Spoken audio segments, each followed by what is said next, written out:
Good day, ma'am sir. So karon adlaw is naga-install ta sa sa GMC nga freezer van. So mo ni siya no. So freezer nga van.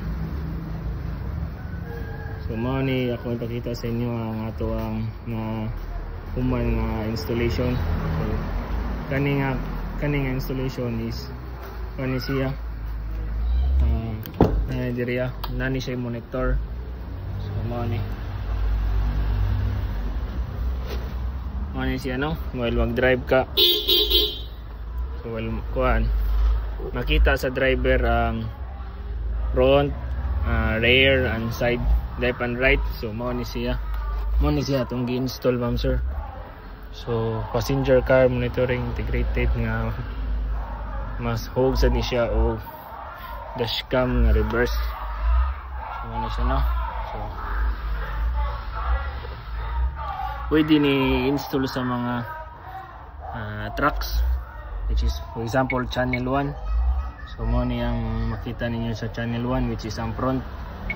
Tapos kuan mo sa rear, which is inag-reverse nimo. At least nga for example kani mga preservan, di man gyud na makita sa driver ang likod, kani siya ma-serve as guide ni siya. So at least di ka maka-atras, makadamag og mga sakyanan or tao. Kita kayo ang rear. So direta sa channel 3, which is ang left side. Then ang is ang right side. So pwede na nimo siya for channel 1, channel 2, channel 3 and channel 4. So kung mangutana mo asa dapitan na to gi-install or gibutang ang mga camera, so atong pakito no. Ni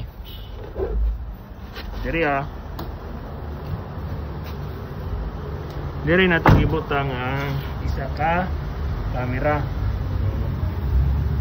Diya para inag-atras mabantayan sa driver. Sagwa siya pahinante. So sa sunod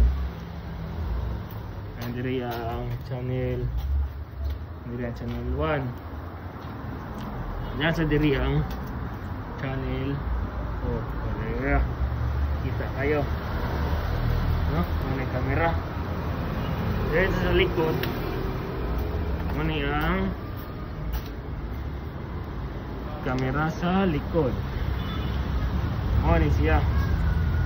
So at least nag-atras sa driver, makita na niya nasa likod.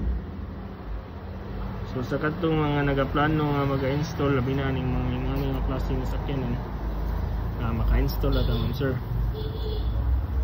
Ano? Makita na kayo no? Kita na kayo ang camera. Ari